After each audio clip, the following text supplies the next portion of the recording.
네, 삼성전자가 오늘 실적 발표를 했습니다. 영업이익이 8조 원 좀 넘습니다. 어닝 서프라이즈죠. 그런데 주가는 뭐 그저 그렇네요. 3% 가까이 하락해서 53,400원.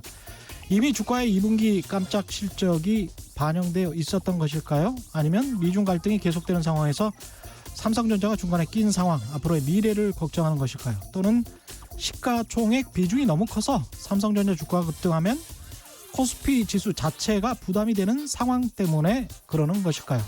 여러 가지로 분석할 수 있겠습니다만은 확실한 건 이겁니다. 우리가 시장을 잘 알고 있는 것 같습니다만은 우리는 사실 잘 모릅니다. 어떤 일이 벌어지고 난 다음에야 여러 가지 이유를 댈 수 있을 뿐이죠. 잘 모른다는 것에 대한 인정. 그게 주식시장에서 오래 살아남는 길인 것 같습니다. 네, 안녕하십니까. 세상에 이익이 되는 방송 최경영의 경제쇼 출발합니다. 저는 진실탐사 엔터테이너 최경영입니다. 유튜브 오늘도 함께 갑시다.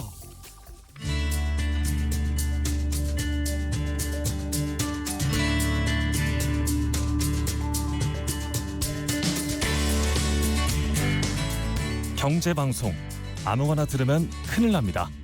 듣고 또 들어도 탈이 나지 않는 최경영의 경제쇼. 네, 미국의 코로나19 확진자 수가 300만 명 수준이고 사망자 숫자는 13만 명을 넘어섰습니다.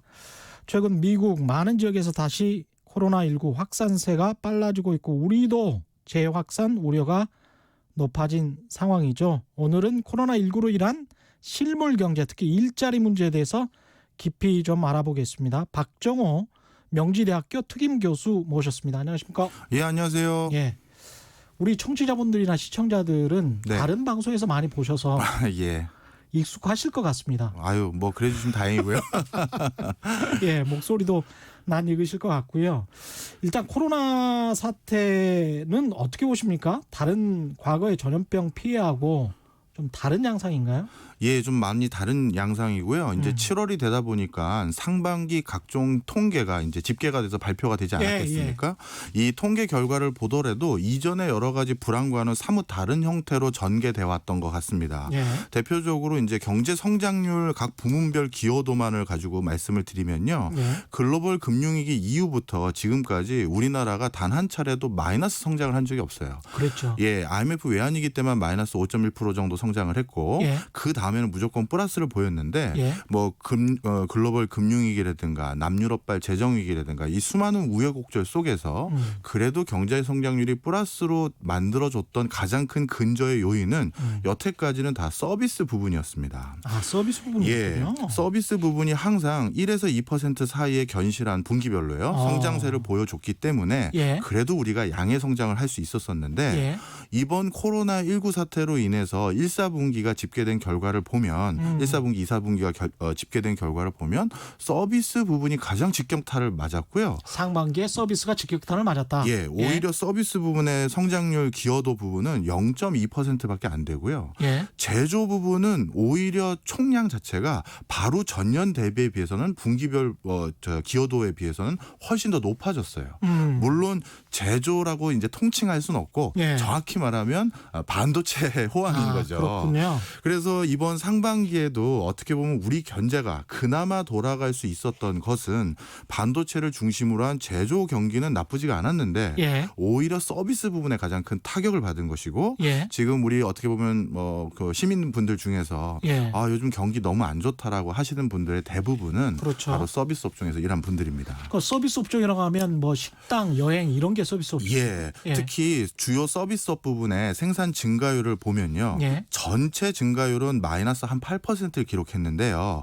서비스업 중에서도 부문별로 살펴보면 예. 가장 큰 폭의 하락을 한 곳은 예술, 스포츠, 여가파트가 마이너스 45% 성장률을 보였고요. 예술, 스포츠, 여가. 예. 예. 그다음에 두 번째가 숙박 음식 업종인데 예. 여기는 마이너스 한 30%를 좀 넘는 수치였습니다. 세 번째가 이제 운수 창고업이고요. 여기도 예. 한 15% 마이너스 성장을 보였죠. 예. 자, 그러다 보니까 오늘 제가 이 최경영소에 찾아온 예. 이유 중에 하나가 최경영의 경제쇼. 알겠습니다. 예. 최경영의 아니 경제소. 왜냐면 예. 청취율 기간이죠. 예. 예. 오늘부터입니다. 예. 최경영의 알겠습니다. 경제쇼입니다. 예. 예. 그래서 이렇게 주요 서비스 부분이 마이너스 성장률을 보이면 예. 어떤 걸로 바로 귀결되냐면 서비스 부분은 그 어떤 산업 섹터보다도 고용 유발 개수, 고용 창출 효과가 제일 높은 파트거든요. 아, 그렇군요. 예. 그러니 서비스업이 마이너스니 당연히 우리 사회의 가장 중요한 화두, 원래도 중요한 화두였지만 그렇죠. 예. 일자리 문제가 제일 시급한 걸로 바뀌어버린 겁니다. 근데 미국처럼 네. 막 이렇게 사람들이 실업수당을 엄청나게 많이 청구했다. 네. 뭐 이래서 크게 뉴스가 되고 그렇게 진짜 숫자가 이렇게 보이고 네. 당장에 그런 건 없는 것 같습니다. 사실 덜한 것 같습니다. 덜한 거죠. 그렇습니다. 덜하다는 표현이 맞고요. 예. 실질적으로 계절 조정 고용률이라든가 산업별 취업자 증감표를 보면은 거의 서비스업 부분은 절벽 수준으로 떨어졌다는 사실을 알 수가 있습니다. 어느 정도인가요? 그 감소 폭이요. 예. 제가 그래도 이코노미스트 비슷하게 이렇게 활동했던 적이 이제 16년 이 정도 돼 가는데 예. 전 단 한 번도 이런 그래프를 본 적이 없어요. 16년 동안. 예, 예. 이 그래프가 예. 그 감소폭이 너무 크면 중간에 점점점점해서 점핑하는 모습으로 그려질 수밖에 아. 없잖아요. 지금 통계청을 자료를 기반으로 해서 예. 만들어진 여러 시중 경제연구소의 발표 자료를 보면 다 그런 식으로 표시가 될 정도예요. 점점점 표시해서 저 밑으로 대표적으로 산업별 취업자 증감으로 보면 예. 전년 동기 대비 서비스업 부분은 마이너스 40만 명. 예, 마이너스 40만 명. 예, 마이너스 40만 명이 되는 거죠. 보통은 이게 플러스였죠. 다 플러스죠. 조금씩은 성장을 했었으니까요. 그런데 마이너스 40만 명이라는 건 거의 뭐라고 해야 될까요? 알바생을 비롯한 단기 근로자들은 상당 부분 해고된 것이고 예. 그리고 더욱더 놀라운 것은 저도 이게 제가 잘못 표를 읽었나 싶을 정도로 몇 번을 다시 봤는데 임시 휴직자들 수가 또 역시 급증했습니다. 임시휴직자. 예. 예. 그러니까 지금 휴직이라는 것은 고용 통계에서 아직까지는 재직 중인 것으로 표현이 되는 거잖아요. 아, 그렇습니까? 그렇죠. 재직 중인 거죠. 어. 그러니까 실업자라든가 뭐 재취업을 하는 그런 건 아직 아니니까요. 회사에 적을 두고 있는 거니까요. 나중에 그러면 실업률이 확 올라갈 수도 있는. 그렇습니다. 이게 지금 어떻게 보면 예. 잠정적으로 미봉책으로 막고 있는 것이지 이게 언제 어떻게 터질지 모른다는 게 일자리 문제고요. 그러네요. 더 큰 문제는 어. 항상 뭐 우리 더 잘하실 거예요. 실물 부분의 어떤 파급 효과는 예. 항상 불황 다다음에 일어나잖아요. 그렇죠. 그렇죠. 이번에도 좀 전에 말씀드린 것처럼 상반기에 가장 직격탄을 맞은 파트는 서비스업 부분이라고 말씀드렸죠. 예. 그러면 실물 부분 같은 경우에 고용 부분의 마이너스 부분은 아마 하반기나 빠르면 예. 내년 상반기에 본격화될 것 같은데 그러면 앞으로 향후 1, 2년 동안 네. 우리 사회에서 가장 촉각을 곤두세워야 될 화두 네. 당연히 일자리 문제다. 이렇게 말씀드리고 싶습니다. 고용 지표가 후행 지수고 부동산 시장도 사실은 후행 지수기 때문에 이런 것들을 좀 감안을 여러 가지로 해봐야 될 것 같습니다. 투자하시는 분들도 그렇고 네. 주식시장 좋다고 그냥 좋아할 일이 전혀 아니에요. 그렇죠. 사실 저도 이번 예. 주식시장은 굉장히 저도 이례적으로 보고 있어서 예. 왜 이렇게 고공행진을 할지 유동성이 아무리 풀렸다 하더라도 예. 의구심을 가지고 있는 상황입니다. 그러면 지금 네. 현재 정확한 실업률은 몇 %고 앞으로 이런 임시 휴직자들까지 뭐 어떻게 평생 구제해 줄 수는 없는 거 아닙니까? 그렇죠. 예. 근데 지금 제가 일선 학교에서 근무를 하는 사람 입장에서 예. 지금 실업률 통계의 실업률 몇 %가 약간 의미가 없어진 게 의미가 있어요. 없어요. 예. 뭐가 이 문제냐면요. 예. 얼마 전에 우리 사회에 굉장히 뜨거운 감자였던 얼마 전도 아니고 지금이죠. 우리 인천공항. 인국공. 예, 인국공. 예. 예. 인천국제공항의 비정규직 이슈 있지 않습니까? 예. 사실 비정규직의 정규직화에 대한 이슈는 이게 벌써 한 3년 전 이슈인데 예. 지금 대학생들 취업 시장에서는 그것마저도 배부른 소리로 바뀌어버렸어요. 비정규직이든 정규직이든 어딜 다닐 수 있으면 된 거지가 지금의 세태입니다. 아, 신규 그러니까, 채용 시장에서는 그렇군요. 예. 그러니까 3년 전만 하더라도 거기는 비정규직이라서 전 지원 안 하고요, 교수님. 전 정규직하는 어떤 걸 기대할래요? 라던가 아니면 저는 비정규직으로 한 2년 일하고 있었었는데 정규직을 잘 안 시켜줘요. 이게 이슈였는데 예. 지금은 비정규직으로 뽑는 데조차도 없는 거예요. 사기업이든 공기업이든 간에. 야, 그러다 보니까 예. 그 비정규직의 정규직화 이게 얼마나 배부른 이슈입니까가 학생들이 저한테 하는 이슈인 거죠. 네. 기업 입장에서는 생각을 해보니까 면접 때도 그렇고 코로나19 때문에 면접을 어떻게 해야 되지라는 측면도 그럴 것 같습니다. 그래서 디지털로 뭐 자폐어를 한다 뭐 이러는 회사들도 있고 그러던데 그런 자폐어들도 사실은 많이 좀 줄었죠. 그렇게 된 거죠. 그러다 보니까 좀 전에 제가 실업률 통계가 크게 의미가 많이 희석됐다라고 말씀드린 이유가 예. 졸업을 함과 동시에 예. 학생들이 통상적으로 구직 활동을 해야 그래야 실업자로 분류돼서 고용 통계상 실업률에 포함이 되거든요. 예. 근데 졸업을 했음에도 불구하고 아예 구직 활동을 처음부터 안 해버리는 거예요. 아. 예. 그러면 구직 포기자로 분류가 되다 보니까 그렇죠. 지금은 비경제 활동 분류로 넘어가서 실업률에 반영이 안 되는 거죠. 이게 잘못하면 IMF 세대처럼 코로나19 세대가 등장하면 그 학번들은 또 한 1, 2년 쉬게 되면 또 그렇죠. 굉장히 힘든 사태. 예, 이게 미국과 우리나라의 경력 설계가 많이 달라진 부분인데요. 미국 같은 경우는 어떤 특정 나이 때 어떤 커리어 패스 경로에 들어가지 못하면 문제가 되는 것이 아니라 나이가 어느 정도 들고 예. 다른 사회 경력을 쌓아서 얼마든지 견실한 회사로 이직을 할 수 있는 그런 어떻게 보면 직무 설계가 가능한 곳입니다. 아, 그렇게 돼야 되는데. 그게 돼야 되는 예. 정상이죠. 그렇게 돼야 되는데 우리는 무조건 젊고 막 대학 나온 사람만 뽑으니까. 그리고 더 큰 예. 문제는 그 대학 나온 그 어떻게 보면 그 찰나적인 순간 예. 졸업하고 1년 사이에 내가 처음 스타트를 대기업에서 시작했는지 맞아요. 중견기업에서 했는지 중소기업에서 했는지에 따라서 이게 참 표현이 좀 불편한 진실인데 사회 계층이 나눠져 버리거든요. 정말 그것도 고쳐야 되긴 합니다. 예. 예, 바로 그런 이유들 때문에요. 예. 물론 지금 저기 뭐 공단이라고 불리우는 예. 제조업 현장에서는 아직도 사람이 부족한 곳은 분명히 있습니다만 예. 학생들이 이제는 더 이상 거긴 갈 수가 없고 1년 취업 준비를 더 하더라도 대기업이든 중견기업이든 공기업을 어떻게든 노리려고 했던 친구들마저도 예. 채용 공고가 안 나니 이제는 뭐 말 그대로 쉬고 있다, 기다리고 있다 이런 상태인 겁니다. 이게 사실 코로나19 이전에도 아버지 또는 삼촌 세대와 그 아들 세대, 조카 세대와의 직장 그 직위 가지고 지위 가지고 이 싸우는 문제, 을과 을들의 다툼처럼 그렇게 돼버렸는데 이게 예. 더 심각하게 만드는 그런 양상이네요. 예. 예. 그래서 오늘 이제 본격적으로 말씀드릴 내용이요. 이런 일자리 문제가 점점 더 심화되고 가중될 예. 상황에서 여기에 대한 가장 중요한 해법을 가진 게 정부라고 생각이 들고요. 그렇죠. 왜냐하면 이제 코로나19로 인해서 흔히 말해서 돈줄이 될 수 있는 경제 주체 기업도 쉽지 않고요. 그다음에 가게도 쉽지 않습니다. 예. 이런 과정에서 고용 창출해서 소비랑 투자를 일으킬 수 있는 거의 마지막 남은 경제 주체들은 우리나라뿐만 아니라 외국도 국가일 텐데요. 예. 그럼 국가가 고용 창출에 어떤 전략 전술을 가지고 있느냐가 코로나19를 벗어나서 정상 경로를 가는데 굉장히 큰 성패를 좌지우지하는 요소로 아마 바뀌어갈 겁니다. 그럼 정부가 어떻게 해야 됩니까? 예. 지금 그래서 우리 정부에서도 디지털 뉴딜이라든가 예. 녹색 뉴딜, 뭐 환경 뉴딜이라고도 부르는데 이것을 이제 첫 번째 고용 창출의 어떤 뭐랄까요 대안으로 제시하고 있는데요. 예. 일단 그 방법론에 대해서 일단 총론적으로 말씀드리면 예. 나쁜 전략은 아니에요. 많은 분들이 디지털 뉴딜 그러면 우리가 속칭 통칭 뭐라고 할까요? 그 4차 산업혁명, 예. 인공지능, 빅데이터, IoT 뭐 이런 예. 하이브레인들의 취업 시장만 열리는 거 아니냐. 예. 우리 같은 일반 서민들 아니면 경력 단절 여성이라든가 그렇죠. 아니면 일용직 근로자들은 거기서 우리가 무슨 전문 지식이 있다고 할 수 있겠느냐. 치킨집 하다가 망했으면.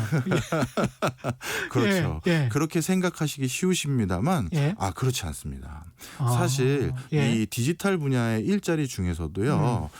여러 층이 있을 거 아니겠습니까? 예. 그런데 가장 위에는 물론 공학 박사나 이학 박사들이 해야 될 영역도 있겠죠. 예. 그렇지만 가장 밑단에는 엄청나게 많은 데이터 작업을 요구하는 파트가 있습니다. 쉽게 얘기해서 디지털라이징 한다라고 우리가 부르죠. 예. 이 파트는요. 그 어느 산업군보다도 노동 집약적이에요.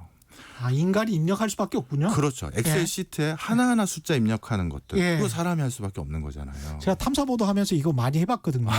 예. 이거 정말 짜증나는 일이긴 한데 맞습니다. 시간이 너무 많이 걸려요. 예. 그럼 도대체 이런 사례가 있느냐라고 예. 말씀드리면 대표적으로 쉽게 우리가 직관적으로 이해할 수 있는 사례로 말씀드리면 우리가 가끔 포털 사이트에서 지도 검색하다 보면요. 예. 어느 주소 치고 나면 그 주소지 현장 사진을 보고 싶으면 현장 사진 누르면 거기가 주변 증강현실로 나오잖아요. 예. 근데 그거 보시다 보면 기자님도 한 가지 특이한 사실 못 느끼셨어요? 어떤 뭐 예를 들어서 네이버나 다음에서 아마 자동차가 돌아다니면서 그 현장 예. 사진을 다 찍어서 예. DB화 했을 텐데 예. 그런데 그 사진들 어디에도 사람이 없어요. 지나가는 사람들이 다 있었을 거 아니겠습니까? 그렇죠. 예. 예. 어느 순간 찍었을 테니까 예. 사람이 하나도 없거든요. 그럼 사람을 지웠나요? 손으로 다 지운 겁니다. 손으로. 그래서 모 포털 사이트 같은 예. 경우는 그 지도 DB를 구축을 하기 위해서 그 일정 기간 동안 단기 근로자로 고용하는 사람 숫자가 거의 10,000명에 가까워요. 다 하나하나 손으로 지워야 되니까요. 예. 대표적으로 또 방송 쪽에서도 그런 알바가 또 하나 있는데요. 알바든 단기 근로든 간에. 예. 대표적으로 얼마 전에도 우리 사회에 또 뜨거운 감자였던 N번방 사건. 예. 이런 불법 그 사이트들 이런 것들을 또 방통위에서는 다 일일이 검색해가지고 차단시켜야 되거든요. 서버를. 그렇죠. 그럼 그거 일일이 다 찾는 것도 누가 하겠습니까? 사람들이 수작업으로 다 사이트 들어가 보고 어떤 불법적인 영상물이 있으면 그걸 화면으로 캡처해서 증거 남겨야 되니까요. 예. 그래서 그걸 방통위에 신고하는 게 통상적인 절차예요. 예. 근데 이것도 뭐 재밌는 에피소드인데 통상적으로 이 아르바이트를 남성 여성에게 모두 시켜봤는데 최근은 남성에게 시키지 않고 있습니다. 왜요? 남성은 좀처럼 연락이 잘 안 와요. 이게 뭐야? 예. 근데 그냥 주부님들은 보고 있는 거예요? 모르죠. 예. 주부님들은 예. 이게 아유 우리 애들이 보면 어떡하나 그렇죠. 걱정이 돼서 바로바로 신고를 하시는데 상대적으로 신고율이 남성이 좀 떨어진대요. 그럼 그렇게 해서 돈을 벌 수도 있는 겁니까? 그렇죠. 나름대로 이러한 분야에서 예. 이게 처음에 견실한 일자리가 되지는 못할 수는 있지만 그래도 어떻게 보면 소나기 올 때는 피해야 되지 않겠습니까? 예. 지금 방금 예를 들어주신 것처럼 치킨집 문 닫았는데 예. 아니면 내가 항공사 기장으로서 승무원으로서 다니던 회사를 잠깐 휴직하고 있는 상황에서 예. 뭐래도 생활비는 벌어야 되는 상황에서 어느 정도 마중물 역할은 해줄 수 있다라는 게 뭐 이런 차원에서 디지털 일자리가 의미가 있고요. 잠재적인 일자리군요. 그렇습니다. 예. 그리고 어차피 우리 사회가 4차 산업혁명이라는 그 길로 가야 되는 마당이라면 예. 이런 DB를 구축하고 인프라를 구축하는 건 언젠간 해야 되는 일이거든요. 예. 그런 차원에서 이거를 고용 창출 효과도 높은 상황에서 미리 앞당겨서 한다. 저는 굉장히 의미 있는 일이라고는 일단 생각을 합니다. 그러니까 한강공원에서 과거의 어르신들이 뭐 휴지 줍는 것과 비슷하게 생각하면 되겠습니다. 그렇긴 하죠. 예. 그렇지만 한강에서 뭐 이런 어떻게 보면 공공 근로를 하시는 분들 같은 예. 경우는 예. 간혹 억지로 일자리를 만들기 위해서 그런 일을 인위적으로 더 부여한 모습도 그렇죠. 있었어요. 예. 네. 예. 하지만 이거는 분명 이 초석을 다지면 필요가 있다는 그렇죠. 거죠. 예. 나중에 더 큰 부가가치를 창출할 수 있는 원동력은 된다는 거죠. 그리고 그러면 디지털 뉴딜이 그런 일자리를 창출할 수 있고 또 다른 뭐 이른바 아까 공학박사 말씀하셨습니다만 공학박사 그런 분들 제외하고 네. 좀 질 높은 일자리는 또 어떤 것들이 예, 좀 설명을 드리겠습니다. 이제 어떻게 보면 공학적인 지식을 어느 정도 가지고 계신 분들 중에서 예. 내가 좀 미래지향적인 사업으로 아이템이 있어서 창업을 하려고 하는 분들도 많습니다. 예.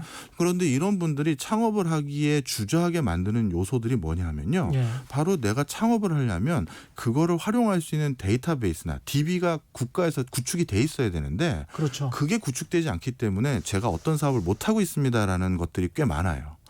그런데 예. 만약에 지금 제가 말씀드렸던 어떤 이런 디지털 뉴딜을 통해서 공공 부분에서 창업을 하는데 필요한 원소스에 해당되는 데이터를 다 구축해서 창업하는 사람들에게 릴리즈를 한다라고 한다면 예. 창업을 통해서 새로운 일자리가 유발되거나 창업이 활성화돼서 고용 창출이 되는 요소가 또 있는 거죠. 그러네요. 그러니까 그 어떤 섹터 구역에 미용실이 몇 개가 있고 유동인구가 몇 명인데 그리고 여성으로 추정되는 사람들은 몇 명이고 뭐 이런데 그런 것들을 다 이렇게 입력해서 네. 우리가 인터넷으로 볼 수만 있다면 그게 네. 그리고 공개가 된다면 내가 미용실 창업을 준비 중인데 어느 쪽으로 가야지 뭐 이런 거 할 수 있다는 이야기죠. 맞습니다. 예. 그리고 지금도 우리나라에서 법원 판례들 같은 경우는요. 예. 그 판례들이 어디 모여 있는 DB가 있는 게 아니라 어떻게 보면 변호사님들이 예. 십시일반 이렇게 판례집들을 얻어가지고 그걸 취합해 오는 구조예요. 맞아요. 예. 그렇다면 예. 이 법무부에서 예. 이런 판례들을 DB화하는 작업을 한다라고 한다면 새로운 법률 서비스들, 예를 들어서 특허 관련한 지식재산 서비스라든가 아니면 이런 것들에 대한 창업을 하고 법률 서비스 제공하는 분들이 훨씬 더 원만하게 그 업무를 수행하거나 내가 이번에 이런 분야에 창업을 해보겠다라고 또 선택할 수도 있겠죠. 이 판결문 공개해서 판결문을 DB화하는 작업들. 네. 아, 이것들은 사실 판사 검사님들이 굉장히 싫어하실 텐데. 싫어하죠. 그런 요소는 예. 빼더라도 된다면. 예. 네. 제가 사실은 이거 15년 전부터 그 취재를 해서 도움을 주셨던 그 조그만한 그때 원대하게 꿈을 꾸시고 이런 인터넷 기업을 만드셨던 분이 있어요. 예, 망하셨어요. 왜요? 너무 일찍 너무 했나? 오래 전에. 예, 그분도 아주 명문대 법대를 나오시고 예. 이게 분명히 국가적으로도 아주 좋은 일이고 그다음에 공정한 법 집행을 위해서도 그리고 판결문을 다 보면 국민들이 이해를 할 수 있잖아요. 그럼요. 이 사람은 이 정도 형량을 받았기 때문에 나는 뭐 어떻게 될 것이고 뭐 이런 것들이 그래서 이런 서비스가 있었으면 좋겠는데 미국도 다 그런 서비스가 있더라고요. 네, 있습니다. 그래서 미국 같은 경우는 예. 인공지능 로펌이라고 해서 예. 인공지능을 바탕으로 한 법률 서비스를 제공하는 온라인 법률 로펌들이 많이 생겼어요. 바로 그런 것들이 새로운 창업이 된 거지 않습니까? 그렇죠. 그것 때문에 또 많은 직업이 생길 거고요. 따라서 앞단의 데이터가 구축된다면 예. 우리가 전혀 상상하지 못하는 새로운 업종들이 또 생겨날 수가 있거든요. 꼭 이런 거를 하면은 이제 법원 쪽에서는 개인 프라이버시 뭐 이렇게 하면서 예. 이 딴지를 건단 말이죠. 예. 근데 그게 알고 보면 본인들 판결이 좀 잘못된 것도 있을 수 있지 않나라는 그런 두려움. 그럴 수도 있겠죠. 예. 예. 이런 것도 일종의 이제 기득권을 타파하는 그런 디지털 혁명이 될 수도 있겠습니다. 어차피 이번 코로나19로 예. 어떻게 보면 시급을 다투는 상황이지 않습니까? 예. 이런 코로나19라는 어떤 명분이 있었을 때 예. 이런 다급함을 어떤 명분 삼아서 그런 어떤 뭐 기득권과의 그동안 어떤 타협이 잘 안 됐던 것들을 예. 풀 수 있지 않을까 이런 생각도 가져봅니다. 제조업 같은 경우는 어떻습니까? 제조업에서 그래도 일자리가 많이 창출돼야 한다라고 믿고 있는 사람들도 있는 것 같은데. 이제 여기서부터 좀 마음이 아픈 얘기인데요. 사실 어떤 사업이 디지털화가 되면 될수록 제조업 부분의 일자리는 점점 줄어드는 게 통상적입니다. 대표적으로 제가 가지고 있는 통계는 미국 통계인데요. 미국 같은 경우 제조업 일자리가 1985년부터 바로 재작년까지 매년 37만 개의 제조업 일자리가 계속 줄어들고 있고요. 이거는 호황기 때도 변함이 없었어요. 매년 37만.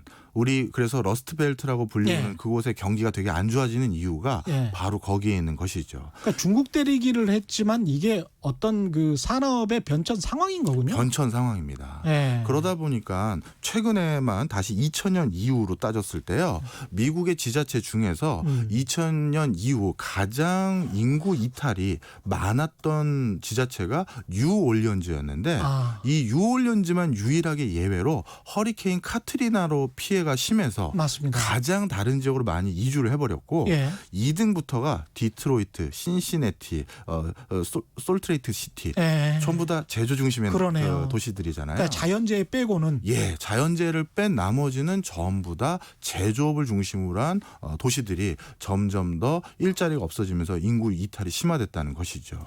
이거는 산업의 흐름이라고 치면 우리도 거역할 수가 없다. 바로 그것 때문에요. 예. 우리가 디지털 뉴딜이라는 게 총론에는 맞지만 예. 그거에 대해서 한 뎁스 더 내려가야 될 필요가 있는 게 바로 여기에 있는데요. 예. 우리가 예를 들어서 뭐 코로나19로 인해서 우리나라의 어떤 지자체가 거점으로 가지고 있는 제조업 생태계가 좀 와해가 된다면 예. 그 지역에서 어떻게 보면 생계를 꾸리고 있던 많은 사람들의 일자리가 없어졌잖아요. 예. 그렇다면 이 디지털 뉴딜로 인한 새로 생기는 일자리, 그럼 이 일자리가 이 사람에게 매칭이 되는 거냐 이걸 따져봐야 그렇죠, 되겠죠. 그렇죠. 예. 그런데 참 안타깝게도 이 일자리가 없어지는 공간적인 곳과 일자리가 새로 생기는 공간적인 곳은 전혀 다릅니다. 그렇겠죠. 예. 대표적으로 예. 웹이 대두되고 나서요. 120만 개의 일자리가 생겨났을 때 예. 50만 개의 일자리가 줄어들었거든요. 예. 아주 시청자분들께서 직관적으로 이해할 수 있게 설명을 드리면 예. 예를 들어서요. 예. 인터넷 뱅킹 서비스가 보편화되면서 그렇죠. 그럼 지방에 있는 많은 은행 지점들이 조금씩 줄어들었겠죠. 은행 점포들 줄어들었습니다. 줄어들겠죠. 예. 예. 그러면 지방에 있는 은행 금융 관련 업종의 일자리는 줄어들었는데 예. 그것 때문에 새로 생긴 인터넷 뱅킹 관리하는 그런 직업 그거는 테헤란로나 판교나 여의도에 생기는 거잖아요. 그러네요. 그래서 디지털 뉴딜로 인해서 일자리가 늘 것 같긴 하지만 예. 그 느는 일자리의 공간적 위치가 어딘지를 면밀히 따져봐야 되는 거예요. 아, 이 공간도 또 집적화가 되고 과민화가 되면 또 서울이네. 그렇죠. 따라서 나는 지금 일자리를 예. 잃었는데 내 주변에 일자리는 안 생겼다라고 하는 사람들이 많다면 예. 이거는 일자리에 대한 정책을 잘못 위반한 거죠. 그렇군요. 이게 인위적으로 그 효율성, 디지털의 효율성을 어떻게 거역하기가 힘든 상황이네요. 예, 맞습니다. 그리고 또 한 가지 주목할 부분은 제조업 일자리들이요. 어떻게 진화 발전을 하냐 하면 예. 초창기 이제 우리나라도 후진국이거나 개도국이었던 초창기 시절에는 예. 제조업의 어떤 하나의 뭐라 할까요? 기틀이 다져지면 어느 동네 네. 울산이나 거제나 광양이나 포항 구미에 다져지면 그 근처에 1차 벤더, 2차 벤더들이 모이는 집접화가 더 일어납니다. 그랬죠. 그러다 예. 보니까 그 동네로 가면 관련 분야의 다양한 일자리가 있어서 내가 거기에서 계속 다음 잡 일거리 이걸 얻을 수가 있었죠. 그렇습니다. 거제도 같은 경우에. 그렇죠. 예. 그런데 산업 구조가 그거보다 좀 더 고도화되면 즉 우리나라 기업들이 이제 뭐 글로벌 기업들이 많잖아요. 예. LG나 삼성이나 그렇죠. SK같이 예. 그렇게 되면 다시 어떻게 되냐면 그 집접화됐던 그 어떻게 보면 그 공간적인 입지가 다시 희석됩니다. 어떻게 되냐? 예. 일부는 해외 공장으로 다시 보내는 거예요. 베트남으로 보내거나 예. 태국으로 보내거나 말레이시아로 보내는 거죠. 예. 그래서 산업 구조가 다시 고도화되면 예. 어쩔 수 없이 직접화됐던 그곳이 다시 희석돼 버리는데요. 우리나라도 많은 지자체에서 이미 그 일이 전개되고 있었었거든요. 그렇군요. 뭐 구미에서 LG 삼성이 일부 생산 라인 뺐던 거 잘 아실 거고요. 예. 광주에 있었던 백색 가전 삼성 맞습니다. 공장도 빼냈고요. 예. 이게 기업이 어떻게 보면 글로벌 기업으로 도약하면서 자연스럽게 일어나는 참 불편한 진실들입니다. 그렇습니다. 예. 그런 과정에서 지자체에서 가뜩이나 일자리가 부족해진 사태에 코로나19로 인젠 이 밸류체인을 구성해야 될 이 대기업들, 예. 이 대기업들이 지금 커다란 고민에 직면하고 있어요. 뭐냐면 코로나19로 각 국가마다 보호무역주의가 강화될 게 분명해지고 예. 자국 기업 우선주의가 생길 게 뻔해질 것 같아 보이거든요. 예. 아마 코로나19가 언제 일단락될지 그건 저도 감히 모르겠습니다만 그렇죠.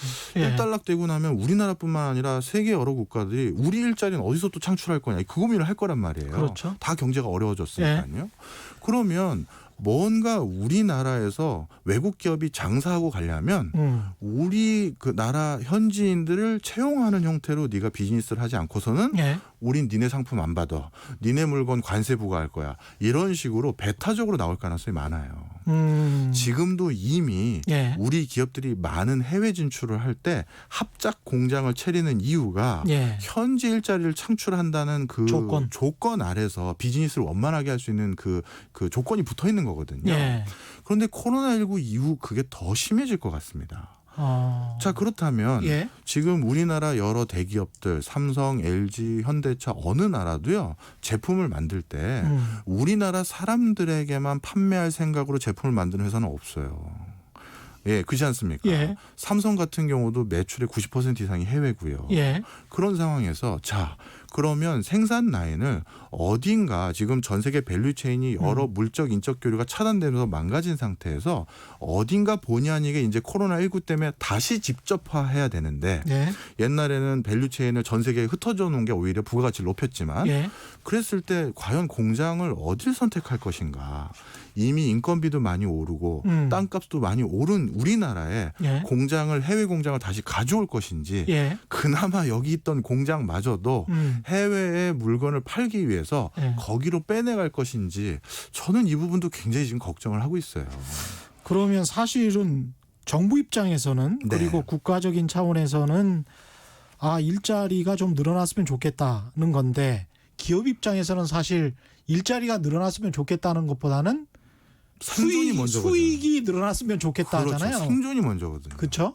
그러면 이제 서로 어떤 이해가 충돌하는 부분이 있는데 그거를 잘 타협을 해줘야 되는 측면이 있겠습니다. 맞습니다. 예. 그렇지 않고서는 지금 특정 제조업을 중심으로 그나마 생태계가 돌고 있는 지역 경제, 예. 서울과 수도권 비해서 지금 지역 경제는 더욱더 체감하는 수위가 높거든요. 그렇죠. 그런 곳에서는 정말 어떻게 보면 어느 수준 이하로 나락으로 떨어지는 경우가 가능하고요. 예. 그렇게 특정 제조 기능을 중심으로 성장해 왔던 지자체가 예. 그 제조 기능을 잃었을 때 우리가 어떤 일이 일어나는지 우린 디트로이트를 보고 알 수 있죠. 그렇죠. 예. 1960년대 미국의 4대 도시 중에 하나였던 디트로이트는 자동차라는 그 어떤 경쟁력을 상실하고 나서 디트로이트 시민의 85%가 타 지역으로 이주해가지고요. 결국 미국 지자체 역사상 최초로 파산을 한 적이 파산했어요. 있습니다. 예. 이게 저는 예. 우리가 지금부터 미리 예. 뭐 유비무환이라고 해야 되나요? 준비하지 않고서는 이게 꼭 남일이라고 보지는 않습니다. 근데 밖에 나가 있는 기업들을 유도를 하려면 국내로 유도를 하려면 결국은 이제 세제 혜택이랄지 이런 것들밖에 없을 것 같아요. 오늘 점심에도 어떤 경제지 기자를 만나서 이야기를 들었는데 해외에서 한 1,700억 정도를 번 사람이 있어요. 네. 예. 번 벤처 기업인인데 이 1,700억을 국내로 들여오려고 하니까 세금이 굉장하더라는 거예요. 거의 절반 정도가 네. 세금으로 나가서 실제로 있었던 일입니다. 그래서 싱가포르로 이동을 시켰고 그 싱가포르에서 지금 그냥 펀드를 하면서 싱가포르는 또 거주 기간 6개월이 돼야 이제 영주권을 주고 그렇지 네. 않습니까? 그래서 이제 왔다 갔다 하고 있다는데 그 돈이 한국으로 왔으면 근데 사실은 애플이나 다른 나라들도 다른 국가의 이 거대 기업들도 다 마찬가지지 않습니까? 그렇죠. 이 문제가 좀 있는데 네. 우리 정부가 어떻게 해야 됩니까 이거는? 이 과정에서요. 예. 그거와 같은 답변이 어떻게 보면 될 수가 있는데 예. 또 한 가지 중요한 게 예. 지금 산업적으로 코로나19 이후로 변화될 산업 행태가 언택트라는 단어 많이 하지 않습니까? 예. 바로 이 언택트로 바로 또 유발될 게 일자리, 고용에 경계가 허물어진다라는 걸 말씀드리고 싶어요. 일자리 고용의 경계가 허물어진다. 네. 그것 예. 때문에 우리가 그동안 우리의 일자리를 지키기 위해서 만들어왔던 일자리의 양도 그렇고 질도 유지하기 위해서 만들어왔던 여러 정책들이 있지 않습니까? 예. 뭐 최저임금도 있을 수 있고요. 아니면 뭐라 할까요? 그 일자리를 나누는 거 있지 않습니까? 광주에서 했던 광주형 일자리라든가. 예, 광주형 일자리. 그다음에 또 52시간제라든가 예. 이런 많은 제도들에 대해서 이제 중장기적으로 다시 한번 고민을 해야 될 때가 됐습니다. 왠지 좀 설명을 드릴게요. 예. 재밌네요. 예.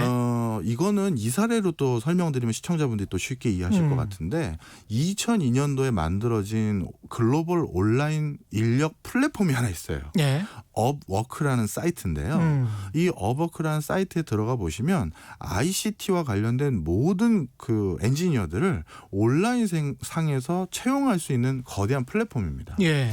여기에 그 지금 일자리를 구직하고 있는 전 세계 엔지니어만 450만 명이고요. 여기에서 사람을 채용하는 상시 등록 기업만 54만 개가 있어요. 예. 뭐 웬만한 국가 수준이죠. 그렇죠. 근데 여기에 들어가 보시면 아마 시청자분들 이거 다 들으시고 한번 들어가 보시면 아시겠습니다만 정말 아프리카 가나 출신의 아무 경력도 없고 이제 나는 경력을 쌓아야 됩니다. 저는 대신 시간당 1불이에요. 3불이에요. 이 친구부터 반대로 저는 구글 출신입니다. 예. 애플 출신입니다. 당신이 어떤 앱을 사용해봤다면 내가 개발하는데 인발부 됐던 거예요. 오. 라고 하면서 예. 시간당 뭐 100불 이상을 200불 이상을 요구하는 엔지니어도 다 있어요. 예. 시간당 1, 2불부터 200불까지 거의 100배 가까운 임금을 제시하고 있는 그런 엔지니어들이 있는 거죠. 왜냐하면 자기가 받고 싶은 연봉을 자기가 제시하는 그렇죠. 거니까요. 예. 자, 그러면 여기서 많은 분들이 이 의구심을 가지실 거예요.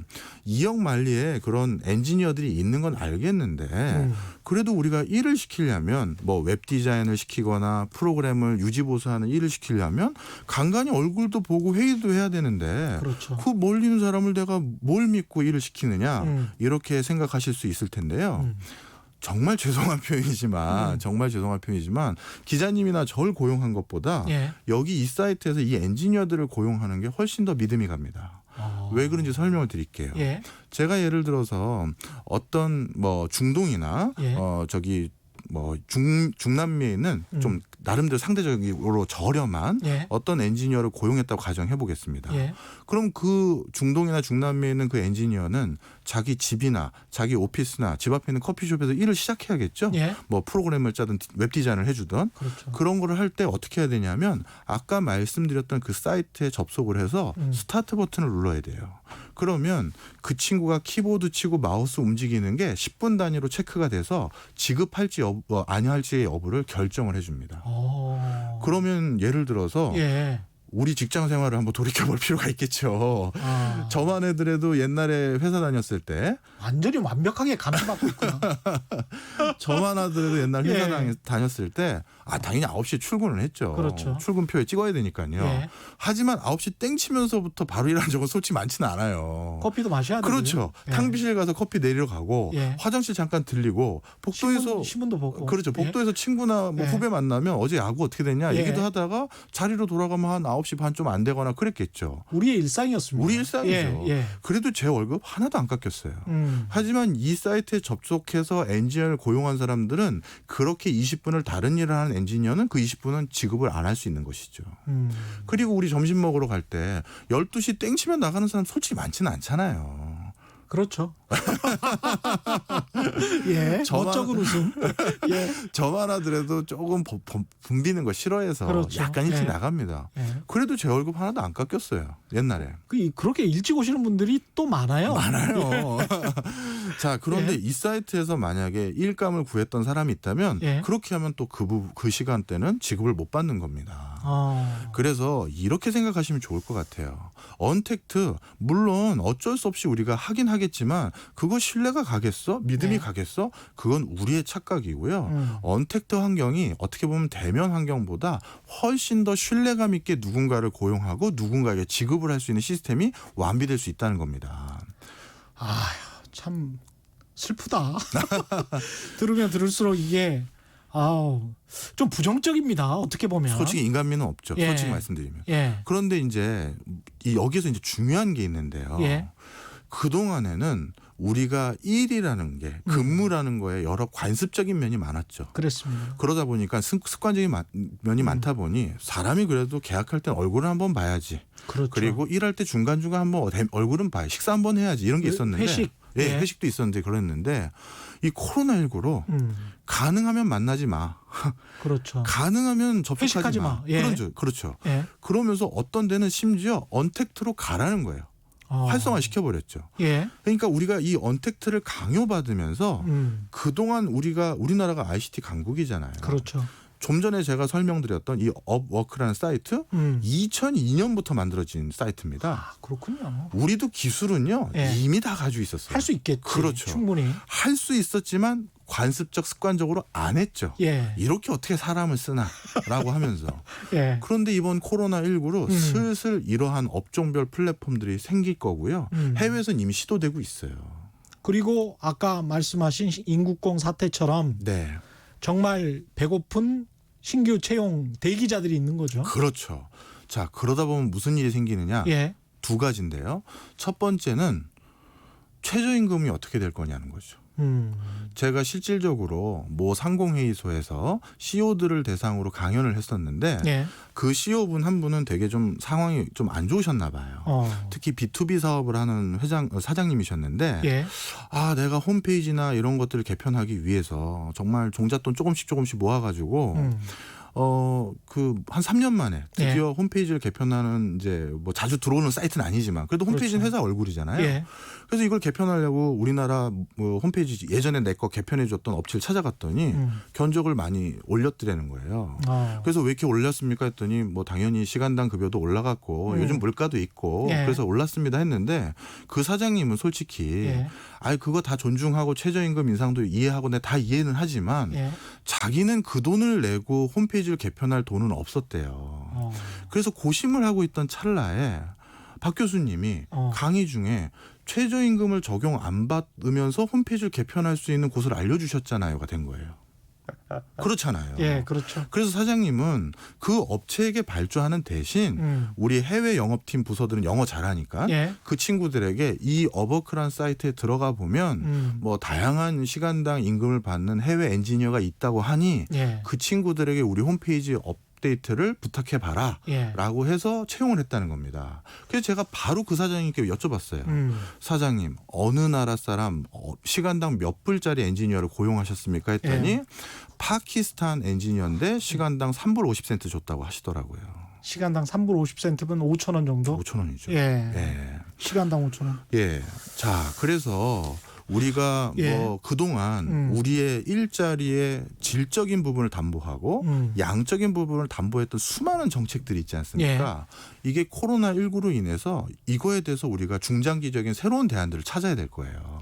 우리가 보통 이제 청취자분들은 약간 저항감이 있으시고 특히 이제 B2C로만 생각을 하면 이런 경향성이 정말 있을까라고 생각하는데 대부분의 시장은 사실 B2B지 않습니까? 그렇죠.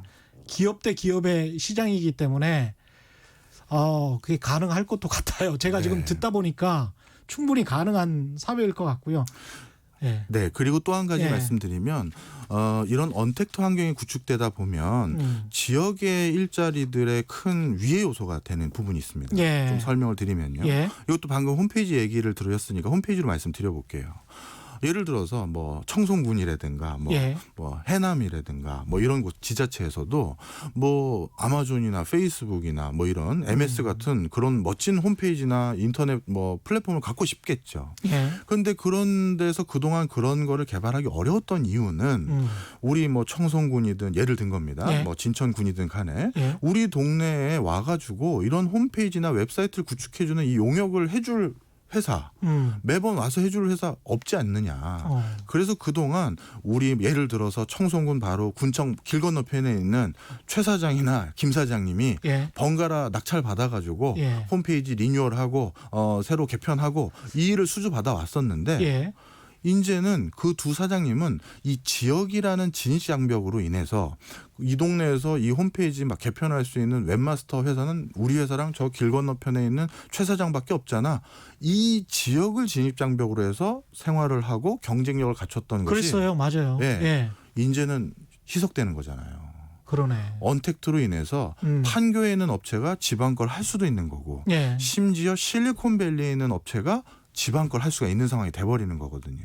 그게 더 싸고 쌀 수도 있고 아니면 비싸더라도 멋진 걸 만들어 보자라고 하는 그 꿈도 실현할 수도 있는 거예요. 그렇군요. 지금 질문이 굉장히 많이 들어오고 있어가지고요. 복잡한가요? 질문을 좀 강선모님 같은 경우는 물론 제조업 일자리 비중이 줄어들 것 같지만 영국의 길이 아닌 독일의 길도 있을 것 같습니다. 이렇게 말씀하셨는데요. 독일의 길이 어떤 부분을 말씀드리는지는 모르겠습니다만 독일 같은 경우도 본인들의 제조업 일자리를 먼저 하기 위해서 선택한 게 독일이 4차 산업혁명 원년 국가라고 하잖아요. 그렇죠. 바로 본인들의 일자리를 지키기 위해서 스마트 팩토리나 이런 걸 해왔었는데 그리고 나서 실질적으로 아디다스 사례나 이런 걸 보면 그 아디다스 공장에서 일하는 전체 직원 수는 오히려 더 줄어들었죠. 그렇습니까? 독일이 그걸 선택한 이유는 독일도 초고령 사회고요. 독일도 그 지방에 와서 이제 일하겠다는 청년들이 없는 거예요. 독일도 그 장인 나라였던 독일도 예. 이제 취업의 어떤 생태, 문화가 바뀐 겁니다. 청년들이 예를 들어 위넨 공대나 이런 데를 졸업하고도 나는 우리 지자체에 있는 이 히든 챔피언 기업에서 일하는 걸 선택하는 게 아니라 예. 베를린이나 이런 메트로폴리탄에 가서 세계적인 글로벌 기업에서 일하는 걸 더 선호하더라는 거죠. 그러다 보니까 우리가 그렇다면 이 사람을 찾기도 어려운 마당에 예. 이 품질을 유지하면서 계속 회사를 가동할 수 있는 방법 중에 하나로 스마트 팩토리를 도용을 했었는데 그러다 보니까 실질적으로 공장에서 일하는 숫자는 좀 더 줄어들었어요. 참 이게 딜레마인데요. 스마트 팩토리 같은 4차 산업혁명으로 이전하기 위한 그 기술을 또 먼저 그렇게 이전했던 독일의 뭐 지메스랄지 세비랄지 이런 기업들이 다 가지고 있기 때문에 네. 만약에 우리 같이 큰 제조업들이 다 그쪽으로 간다면 독일 기업들은 횡재를 하게 되는 거고 우리 기업들이 거기에서 뭔가를 또 찾으면서 우리의 어떤 마켓을 시장을 또 개척을 해나가야 될 텐데. 저도 지금 말씀하신 데 100% 동감합니다. 예. 어떻게 보면 해외의 어떤 기술 표준을 도입하는 것이 아니라 예. 그리고 스마트 팩토리라는 그 업무 영역이요. 예. 회사마다 다른 쪽 회사 거를 가져오기가 애매한 부분이 있어요. 예. 회사마다 공정 기술이나 물건을 만드는 프로세스는 조금씩 다르거든요. 그래서 자체적으로 구축을 해가야 되는데 이거는 특정 회사를 제가 대놓고 말씀드리긴 좀 조심스러워서 예. 비유적으로 설명만 드리면 우리나라의 대표적인 SOC 관련한 전선이나 이런 뭐 이런 예. 쪽을 만드는 회사의 한 곳은 예. 몇 해 전부터 스마트 팩토리가 완료되고 난 뒤에 자체적인 기술로요. 예. 자연 감소분이 생겼을 때 거기에 대한 신규 채용을 안 하고 있어요. 아. 무슨 얘기냐? 예. 우리 회사에 은퇴자가 생기면 정년퇴직. 예. 그러면 그 3명이 은퇴하시면 3명을 벌충해야 되잖아요. 예. 그 벌충을 안 하는 거죠. 왜? 어쩔 수 없이 내보내긴 그렇고 예. 그러니까 자연 감소분이 생기고 나면 지금 이미 개발이 완료되어 있는 이 제조 공정의 자동화 예. 이걸 바로 거기에 도입하겠다라는 제스처가 이미 투영된 거죠. 세대의 어떤 인구 구성을 살펴보면 그렇게 자연 감소분만 조금씩 해 나가면서 또 스마트 팩토리 진행하고 신규 채용을 조금이라도 한다면 자연스러운 세대 전쟁이 아니고 그럴 수도 있는데. 그럴 수도 있는데요. 지금 베이비 부모가 워낙 네. 많으니까. 그런데 이 과정에서 예. 코로나19로 이 변화가 좀 더 빨라지고 있고 예. 그나마 우리나라에서 좀처럼 도입하지 않았던 언택트 환경의 일자리 문화 이것까지도 적극적으로 활용되기 시작한다면 예. 아까도 말씀드렸던 우리 고용의 질과 양을 어떻게든 관리하기 위해서 정부가 노심초사해서 만들었던 이 제도들 예. 이게 이제 그 장벽들이 무너져 가고 있는데 과연 이런 상황에서 이런 그 새로운 담론이 얼마나 활성화가 되고 있는지도 좀 약간 의구심은 들어서 이렇게 찾아왔습니다. 박종호 교수님이 오셔가지고 최경영의 경제쇼 예. 지금 현재 유튜브로 시청하시는 분들이 3,000명을 넘어섰고 예. 1년 제가 진행한 지 1년이 좀 넘었는데요. 예. 오늘 최고 수치입니다. 그래요? 예, 동시 접속자 수 네. 최고 수치고요. TAETHING님은 어린이집 유치원의 미래도 이야기해 주세요. 종사자입니다. 이번 코로나로 아이들이 5명 빠졌어요. 이런 말씀하시는데. 예. 요것도 좀 디테일하게 총량으로 좀 말씀을 드리겠습니다. 지금 어린이집뿐만 아니라 전체적으로 소상공인들이 좀 위기다. 물론 전체적인 분위기는 맞아요. 예. 근데 그걸 좀 더 자세히 들여다봐서 정교하게 지원을 할 필요가 있습니다. 좀 설명을 드리면 회사 본사 근처에 있는 김밥집이나 분식점은 불황이 맞아요. 예. 왜? 출근을 안 하고 재택을 했었으니까요. 예. 하지만 아파트 단지 근처에 있는 분식집은 오히려 매출이 올랐어요. 왜냐하면 낮 시간대는 부모님들은 회사가 있고 예. 애들은 학교에서 급식 먹는데 예. 그게 아니라 모두 집에 와 있잖아요. 그러다 보니까 예. 아파트 단지 근처에 있는 분식점들은 오히려 이번 기회에 매출이 오른 데도 솔직히 있습니다. 그리고 때 아닌 호황을 보고 있는 곳 중에 하나는 요즘 이제 다 집에 있다 보니까요. 예.